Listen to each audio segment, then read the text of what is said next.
नमस्कार, सभी को मेरा प्रणाम। आजकल हम देख रहे हैं कि कार्डियो एक बहुत प्रॉब्लम भी होता जा रहा है। हम जितना अपने आप को फिट रखने की कोशिश करते हैं, कभी-कभी सामने आता है कि फिटनेस के दौरान ही हम कोलैप्स कर जाते हैं। क्यों हो रहा है ये सब? हमको अपने हृदय का कितना ख्याल रखना चाहिए और अपने दिल को किस लेवल तक उसके साथ दिल लगी करनी चाहिए, इसी पर बातचीत करने के लिए हमारे साथ डॉक्टर युगल किशोर मिश्रा जी हैं, मणिपाल हॉस्पिटल के चेयरमैन, इस डिपार्टमेंट के चेयरमैन हैं और इनके एक्सपीरियंस को हम से के माध्यम से हम ये आप तक पहुंचाना चाहते हैं कि आप अपने दिल का ख्याल खूब अच्छे से रखिए और किस तरह से रखिए, कहाँ-कहाँ पे कैसे-कैसे रखिए। सर, ये जो आजकल एक इश्यू आता जा रहा है कि चलते-चलते कोलैप्स हो जाना, ट्रेडमिल पे चलते-चलते कोलैप्स हो जाना। आप वर्कआउट कर रहे हैं अपने आप को फिट करने के लिए, लेकिन आपको पता चलता है कि आपका वो फिटनेस आपके लिए जानलेवा साबित हो जाता है।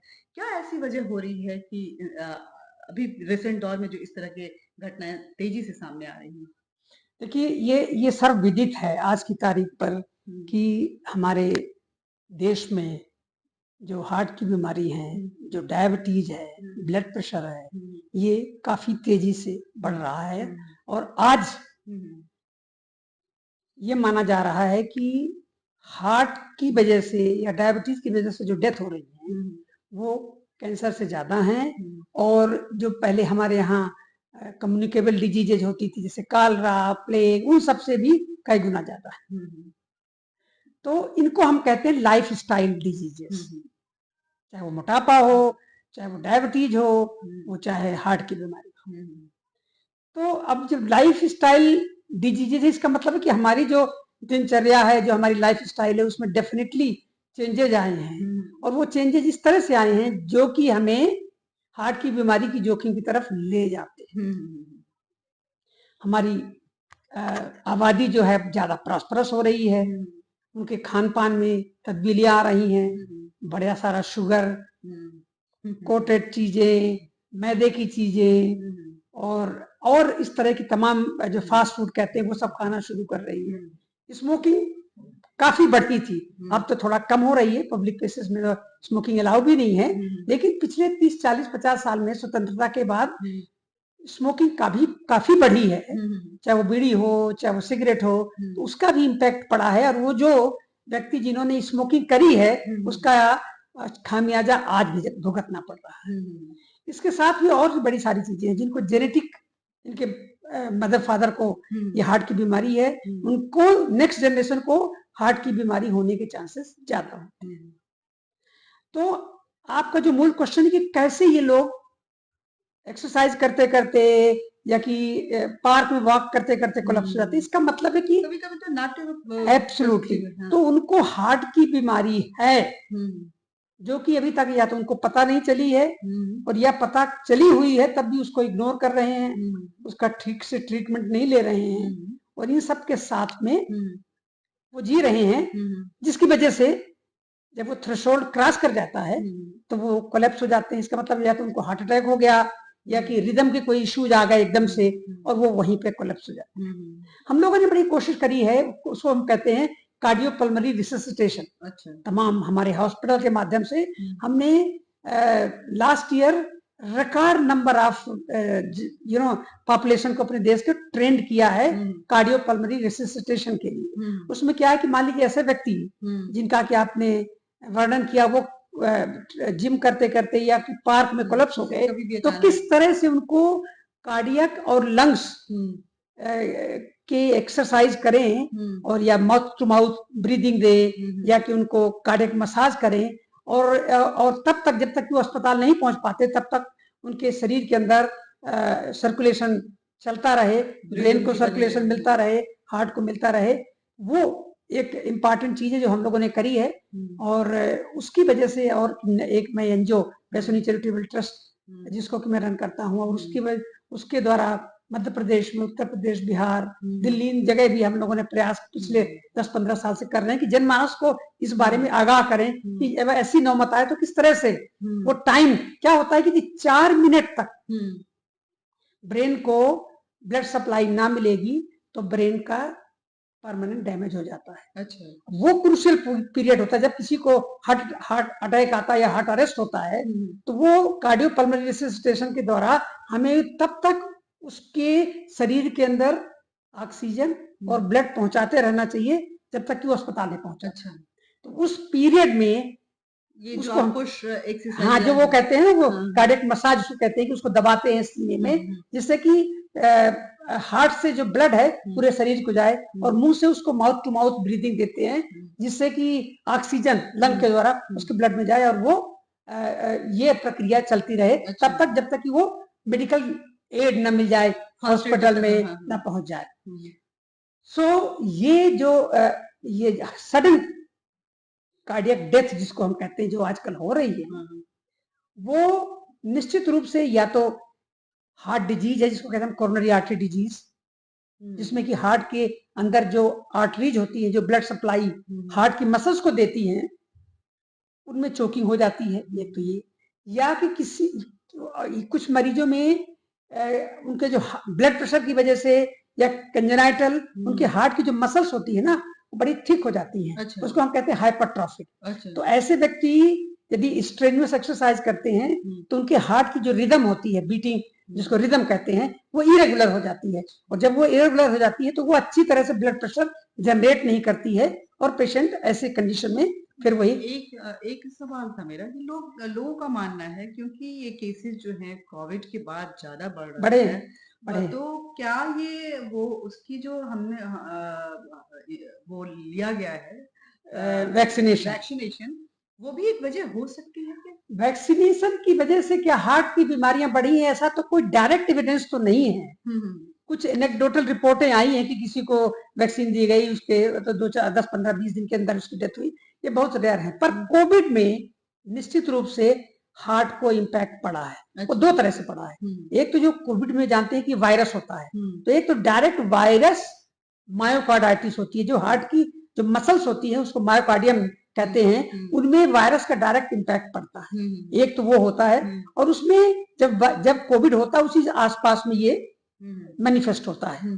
दूसरा इनडायरेक्ट होता है। वो इनडायरेक्ट कैसे होता है कि जब कोविड होता है तो शरीर के अंदर और भी अंग इन्वॉल्व होते हैं, चाहे वो लंग्स हो आसपास या कि और भी जो चीजें होती है वो इन्वॉल्व होती है, जिसका कि इनडायरेक्ट इम्पैक्ट पड़ता है हार्ट में और उसकी वजह से भी बीमारी। मतलब जो कोविड अफेक्टेड हुए हैं उसमें चांसेस हैं थोड़े एहतियात बरतने। एब्सोल्युटली। और दूसरा क्या हुआ है, कोविड की वजह से जो शरीर के अंदर जो खून दौड़ रहा है उसमें थक्के बनने देखे गए, वो चाहे वैक्सीन की वजह से भी हुई हो या कि कोविड इटसेल्फ की वजह से। तो क्या होता है कि जैसे शरीर के अंदर ब्लड सप्लाई हो रही है, यदि वो सप्लाई में मान लीजिए ब्लड जो है उसमें क्लॉट बन जाए तो हार्ट अटैक करेगा ना। तो ये तभी बाद में जब कोविड की इनिशियल फेज में नहीं, बाद में फिर हम लोगों ने ऐसे मरीजों को जिनको कोविड हुआ है उनको हम लोगों ने ब्लड थिनर देना शुरू किया है। अच्छा। और जब वो ब्लड थिनर हम देने लगे 3 महीने, कम से कम 3 महीने, तो उससे जो इंसिडेंस था हार्ट अरेस्ट का वो कम हुआ है। अच्छा। तो ये भी एक रीजन है। एक तो डायरेक्ट हो गया वायरल मायोकार्डाइटिस, दूसरा जो है थ्राम्बोसिस, वेसल्स की थ्राम्बोसिस जो हो जाती है खास करके हार्ट की जो आर्टरीज होती हैं, तो वो भी कोविड में देखे गया है और वो हमें बचाने के लिए हम ब्लड थिनर देते हैं। एक यहाँ पे कि क्योंकि ये भागती दौड़ती जिंदगी है, कोविड हो गया लेकिन जिंदगी कहाँ रुकती है। आपको अपने दिनचर्या के लिए अपनी जिंदगी को चलाने के लिए उसके पीछे भागना ही पड़ेगा। आज के दौर के साथ कदम से कदम मिला के चलना पड़ेगा। ऐसे में हमें अपनी दिनचर्या कैसी रखनी चाहिए, कैसा खान पान रखना चाहिए और किस तरह के एक्सरसाइज करें कि आप फिट तो रहें लेकिन वो आपके दिल को बीमार ना करे। बिल्कुल। तो अब देखिए ऐसा है कि हर इंसान को एक्सरसाइज करनी चाहिए। अब वो उसको कितनी एक्सरसाइज करनी चाहिए ये डिपेंड करता है उसकी डिमांड पर, उसके एज पर। अब कोई व्यक्ति जो 70 साल का है जिसने लाइफ में कभी भी एक्सरसाइज नहीं करी है, उसको थोड़ा हम कहेंगे तुम दौड़ोगे तो वही होगा जो आप कह रहे हो, कोलैप्स कर जाएगा। तो ये एक्सरसाइज की कितनी क्वांटिटी में होना चाहिए और कितनी फ्रीक्वेंटली होनी चाहिए, ये हर चीजें पेशेंट की एज पर डिपेंड करती है, पेशेंट को कोई बीमारी तो नहीं है उस पर डिपेंड करती है, उसके घुटने ठीक है, उसको हार्ट की बीमारी तो नहीं है, उसको ब्लड प्रेशर तो नहीं है, उसको अस्थमा तो नहीं है। ये हर चीजों का इवेल्युएट करके हम एक स्पेशलाइज्ड टाइप की एक्सरसाइज हम उनको बताते हैं।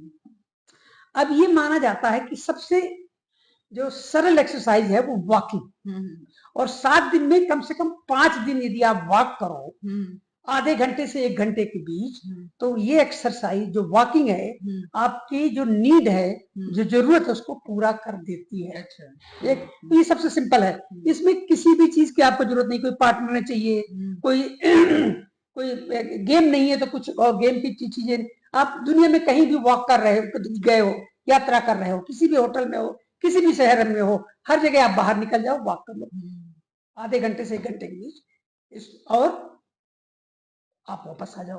तो ये एक सबसे सरल और सबसे सिंपल और सबसे किफायती एक्सरसाइज है वॉकिंग, जो आपको ज्यादा से ज्यादा हेल्दी रखे। अगर हम देखें तो आजकल की मतलब ठीक है बीमारियां बढ़ रही हैं, उसके वजह बहुत सारे हो सकते हैं, लेकिन उसको कंट्रोल करने के लिए अपनी रोजमर्रा की जिंदगी में, इस भागती दौड़ती जिंदगी में किस तरह से अपने लाइफस्टाइल को मेंटेन करें, कितने तरह की एक्सरसाइज करें, क्या खान पान रखें कि हमारा दिल भी मजबूत रहे और हम फिजिकली फिट भी रहे, और ऐसा ना हो कि हम फिटनेस के चक्कर में वो फिटनेस हमारे लिए जानलेवा हो जाए।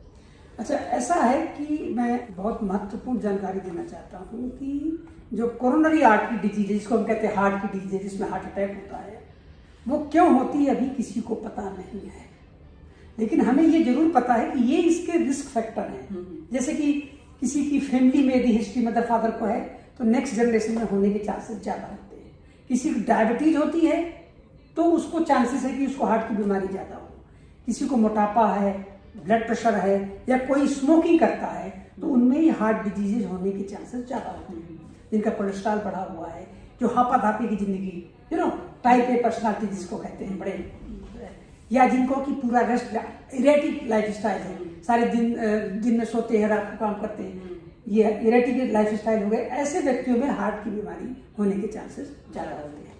तो अब ये कहना जरूरी है कि यदि किसी व्यक्ति की फैमिली में हिस्ट्री है या कि ये सब रिस्क फैक्टर है जो मैंने बताए, तो उनको ज्यादा सचेत रहने की जरूरत होती है। उनको वक्त रहते अपने शरीर के अंदर हार्ट के जो प्रॉब्लम्स उनको जानने की जरूरत होती है। तो कैसे करेंगे? कुछ डायग्नोस्टिक टेस्ट होते हैं, डॉक्टर से मिलना जरूरी है, रेगुलर चेकअप करना जरूरी है, और अपनी दिनचर्या में एक तब्दीली लाने की जरूरत है। अच्छा, मतलब हेल्दी लाइफ स्टाइल जीने की जरूरत है। उन सब में हेल्दी लाइफ स्टाइल में खान पान, कि इस तरह का खाना खाया जाए जिसमें कि शुगर ज्यादा ना हो, सॉल्ट ज्यादा ना हो, या कि फैट ज्यादा ना हो, एनिमल फैट ज्यादा ना हो, उसमें प्रोटीन ज्यादा हो, उसमें और विटामिन वगैरह जो जिस फूड प्रोडक्ट में होते हैं वो हो, और इस तरह से डिवाइड करें कि सबसे ज्यादा प्रोटीन लें, उससे भी थोड़ा कम फैट लें, और बिल्कुल कम शुगर लें। अच्छा। इस तरह का अपना कुछ दिनचर्या बनानी चाहिए। तो एक तो खान पान में उसको रेगुलेट करना चाहिए, फास्ट फूड की तरफ ना जाएं, और उतना ही खाना खाएं जिससे कि आपका काम चल सके। कहते ये है ना कि खाने के लिए नहीं जीना है, बट जीने के लिए खाना है। तो ये जो डिक्टम है जो हमारे भारतवर्ष में सदियों से चला आ रहा है, इसको पूरी तरह से मानना चाहिए। तो अपने शरीर के रख रखाव के लिए जरूरी है कि मेडिकल हेल्प और इन्वेस्टिगेशंस और शरीर के अंदर जो नुस्खे हैं उनको जानने के लिए जांच करना जरूरी है। फिर आता है रेगुलर एक्सरसाइजेस। अब रेगुलर एक्सरसाइजेस में जो सबसे बढ़िया और किफायती एक्सरसाइज है वो है वॉकिंग। सुबह रोज 3 से 4 किलोमीटर, 5 किलोमीटर यदि कोई व्यक्ति रोज चलता है, हफ्ते में कम से कम 5 दिन, अच्छा, तो उसकी रिक्वायरमेंट जो होती है एक्सरसाइज की पूरी हो जाती है। आप दुनिया में कहीं हैं, किसी शहर में हैं, आप वॉकिंग कर सकते हैं, और यदि इसको आप रेगुलर रखेंगे तो निश्चित रूप से बीमारियां कम होंगी।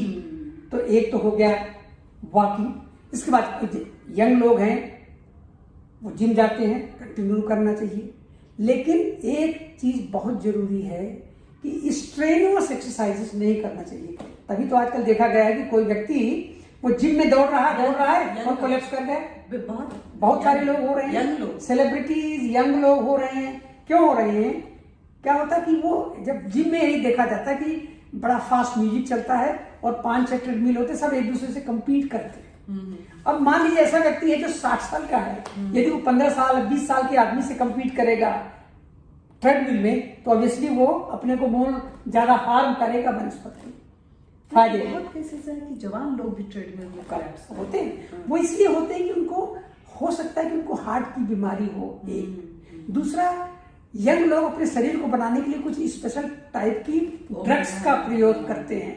अब वो ड्रग के प्रयोग की वजह से क्या होता है कि वो दे फील गुड, लेकिन वो शरीर तो उसके साथ नहीं चल पा रहा है ना, तो वो दिक्कतें होती है, एरिथमिया हो जाती है। आपके बाइसेप्स जो हैं और सिक्स एब्स जो हैं वो आपके लिए खतरनाक हो सकते हो हैं अगर आप उनको बाह्य एक्सटर्नल मेडिसिन के थ्रू डेवलप। मैं आपको एक बात, एक पेशेंट के बारे में बताता हूँ। ये आजकल क्या कहते हैं, वे प्रोटीन लेते हैं अपनी बॉडी बिल्डिंग करने के लिए।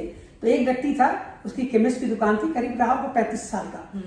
वो वे प्रोटीन लेता था, उस प्रोटीन की वजह से उसका हार्ट फेल हो गया। हमने उसको हार्ट ट्रांसप्लांट के लिए रजिस्टर्ड किया, साथ साथ में हमने दवाइयाँ शुरू करी और उसका वे प्रोटीन की खतरे बताए, उसने उसको बंद किया। हमने जो दवाइयाँ दी वो लेना उसने शुरू किया। लकली दवाइयाँ उसको काम करी और उसका हार्ट बेटर हो गया और हमने उसको हार्ट ट्रांसप्लांट की वेटिंग लिस्ट से हटा दिया।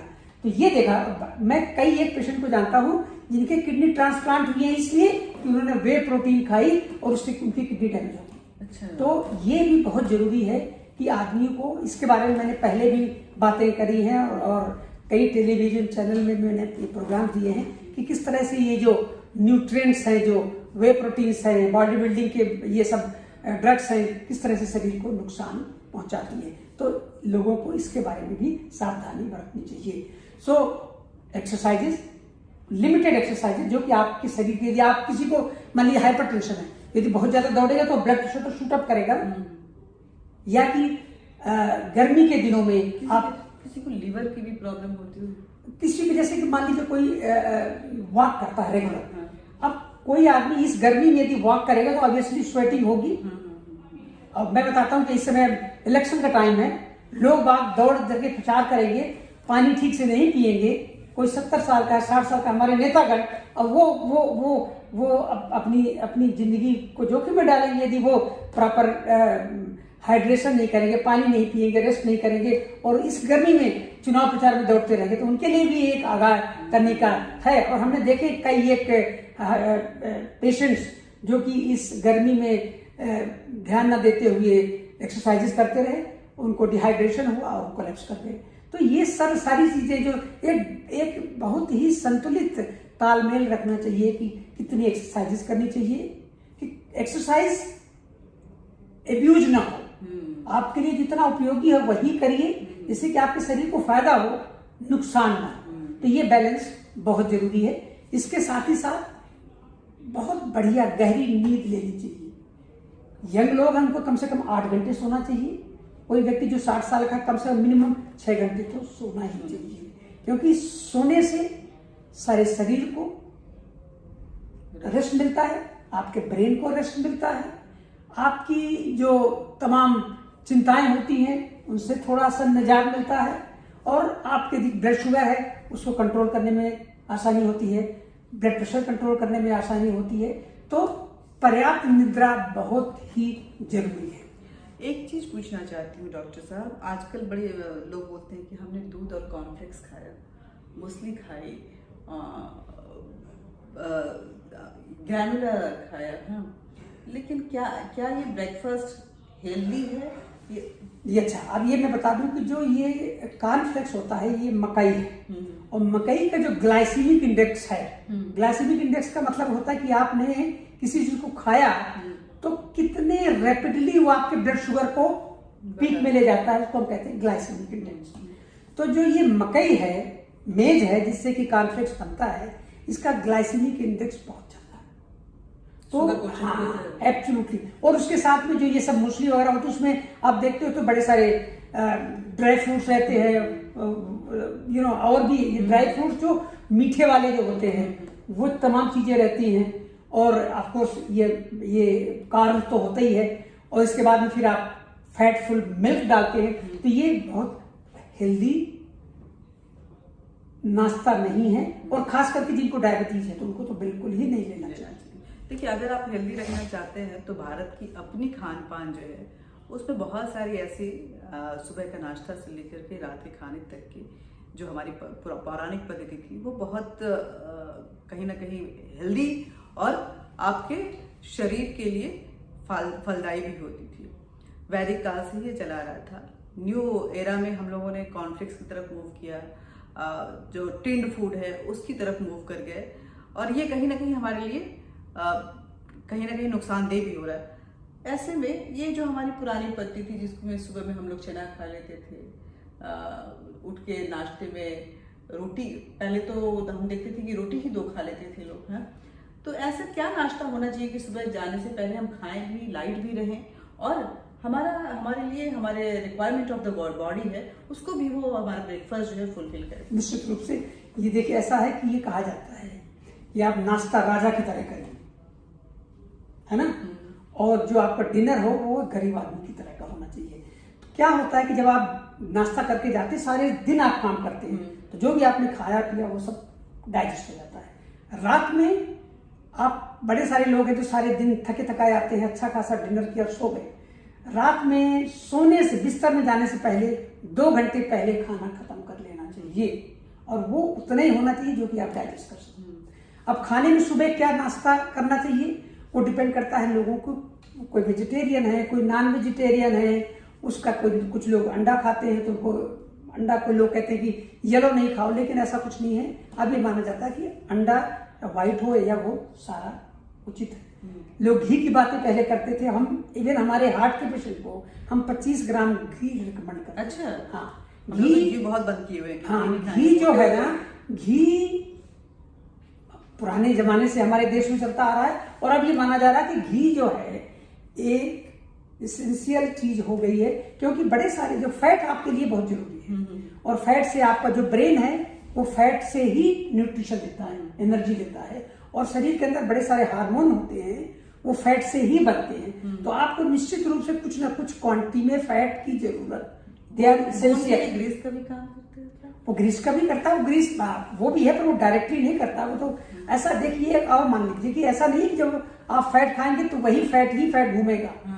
आप प्रोटीन खाओगे तो लिवर आपको फैट को भी प्रोटीन में बदल देगा, और प्रोटीन को फैट में बदल देगा। वो एक हमारा प्रोडक्शन हाउस है लिवर, जिसको कि यही काम होता है कि एक दूसरे में चेंज हो जाते हैं, इंटरचेंजेबल।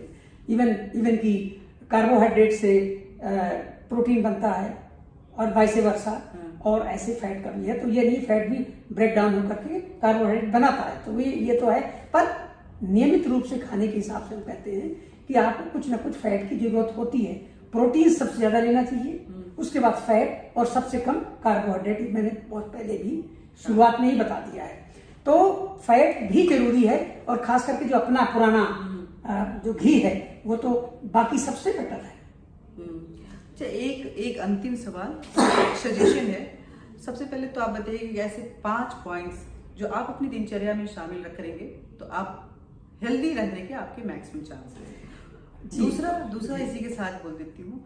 दूसरा कि कई बार होता है कि बहुत सारे मिथ ऐसे फ्लोट करते रहते हैं, व्हाट्सएप यूनिवर्सिटी को कहें, सोशल मीडिया को कहें, उसको कितना फॉलो करना चाहिए? जो आपको टिप्स देते रहते हैं कि आप हार्ट पेशेंट है तो ये कीजिए, आप ये खाएंगे तो ये होगा, तो क्या उसके थ्रू जाना चाहिए, या हमेशा डॉक्टर्स के टच पे रहते हैं, अपने बॉडी के अकॉर्डिंगली अपने फूड डाइट को मेंटेन करना चाहिए? अच्छा, अब वो 5 चीजें जो बहुत जो एसेंशियल है आपके लिए, वो अपन शुरू करते हैं मॉर्निंग, पहले रात में अच्छी नींद। मैंने जैसे बताया कि एक जो यंग लोग हैं उनको कम से कम 8 घंटे, और जो मिडिल एज या ओल्ड एज वाले उनको कम से कम 6 घंटे, 5 या 6 घंटे की नींद लेनी चाहिए। नींद में एक और भी बहुत जरूरी चीज होती है कि कुछ लोगों को पता लगा कि वो 3 घंटे 4 घंटे में ही उनको, हमारे प्रधानमंत्री तो पता नहीं कितना कम सोते हैं, फिर भी वो सारा दिन फ्रेश रहते हैं। तो ये भी अंतर है, पर अमूमन इन जनरल जो बच्चे हैं या कि जो यंग है उनको 8 घंटे, और जो बुजुर्ग लोग हैं उनको कम से कम 6 घंटे की नींद लेनी चाहिए। तो नींद, इसके बाद मॉर्निंग वॉक या एक्सरसाइज नंबर 2। नियमित रेगुलर एक्सरसाइज बहुत जरूरी है। और वो चाहे वो मॉर्निंग वॉक हो, चाहे दौड़ना हो, चाहे कोई किसी तरह के खेल कूद हो, या कोई भी तरह की एक्सरसाइज, नियमित एक्सरसाइज करना चाहिए। बहुत ज़्यादा स्ट्रेनुअस एक्सरसाइज ओल्ड एज में रिकमेंडेड नहीं है, लेकिन यंगस्टर्स कर सकते हैं। नंबर 2। इसके बाद फिर थर्ड पे आता है खान पान, ब्रेकफास्ट। तो आपको संतुलित भोजन लेना चाहिए, जिसमें कि ज़्यादा क्वांटिटी प्रोटीन की हो, उसके बाद उसमें फैट हो, और सबसे कम कार्बोहाइड्रेट हो सकता है कि आप डेयरी प्रोडक्ट कम, सबसे ज़्यादा फ्रूट्स एंड वेजिटेबल होना चाहिए, फिर ग्रेन्स, और सबसे कम डेयरी प्रोडक्ट्स होना चाहिए, चाहे वो चीज हो, बटर हो, मिल्क हो, लीस्ट होना चाहिए। ऐसा ये एक चीज मानी जाती है। पिरामिड बनाएंगे तो जो बेस होगा वो फ्रूट्स एंड वेजिटेबल होगा, मिडिल में वो ग्रेन्स होंगे, और जो टॉप में होगा वो डेयरी प्रोडक्ट होगा। ये एक हम लोगों को फार्मूला अमल करता है। तीसरी चीज। चौथी चीज, आपको वर्क प्लेस में किस तरह से संतुलन बनाएं, अपने कलीग से वर्क आवर्स में किस तरह से अपने आप को ढालें, वो एक तरह का सामंजस्य बैठाने की जरूरत होती है। To be happy. और आखिरी में पांचवी चीज जो सबसे जरूरी है, वो व्यायाम। शाम का दोस्तों से मिलना जुलना बहुत जरूरी है। Socialising is very, that is stress buster. तो ये 5 चीजें यदि आप नियमित करते हैं दिन में, तो आप सोचिए, मानिए और अनुभव करिए कि आप एक हेल्दी लाइफ लीड करें। इसके बाद आपका पूछना था कि सोशल मीडिया यूनिवर्सिटी कितनी कारगर है। देखिए, ऐसा है कि जो हमारा इलेक्ट्रॉनिक जो हमारा कहना चाहिए कि जो आज सोशल मीडिया है एक चीज, दूसरा जो नॉलेज आज ऑनलाइन अवेलेबल है वो इम्पॉर्टेंट है, लेकिन one has to be very very cautious and don't follow anything blindly. तो आज क्या हो रहा है कि आजकल हर आदमी अपने अपने विचार, अपने अपने अनुभव सारे डाल रहा है, चाहे वो गूगल में हो, चाहे इतने सारे एप्स आ रहे हैं, हेल्थ के एप्स आ रहे हैं, हर जगह आपको अवेलेबल मिलेंगे। उसमें बड़ी सारी चीजें उचित भी होती हैं, लेकिन बड़े सारे एडवर्टाइजमेंट होते हैं। एग्जाम्पल बताता हूँ, लोग कहते हैं, कुछ दिन में यह था कि green tea is very good, तो सब लोग दौड़ गए। फिर कुछ दिन में ये आ रहा है कोई भी चाय हो ठीक होती है, ठीक है ना। तो अब वो एडवर्टाइजमेंट आप क्या मानोगे, मार्केटिंग वो मानोगे, क्या मानोगे। फिर लोग कहते हैं कि red wine is very good for health. हमारा कहना है कि red wine is not a medicine, और जो ये माना जाता है कि जितने रेड वाइन आप लो वो आप इंडिया में ले ही नहीं सकते उस क्वांटिटी में डेली, तो वो रेड वाइन का आया। फिर लोगों ने कहा कि हमारी विस्की का सेल कम हो रहा है, तो उन्होंने कहा कि किसी भी तरह का जो अल्कोहल है वो आपके हार्ट के लिए बेटर है, मॉडरेट, ठीक है ना। फिर आता है कैलिफोर्निया आलमंड, लोग कहते हैं कि California almond is very good.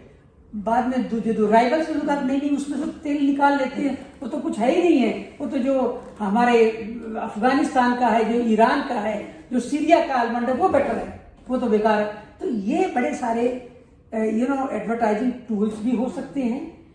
देखिए, डॉक्टर साहब ने एक बात बताई है कि विज्ञापन उनकी मार्केटिंग है, इस्तेमाल अपने विवेक से करना है। दूसरा कि अनुभव बहुत फ्लोट कर रहे हैं सोशल मीडिया पे, लेकिन सबका अनुभव आपका अनुभव नहीं हो सकता है। इसलिए जो भी करें सोच समझ कर करें, और उसको इस्तेमाल करते समय डॉक्टरी सलाह जरूर लें, क्योंकि ये आपका दिल है, इसके साथ ज़्यादा दिल लगी ना करें।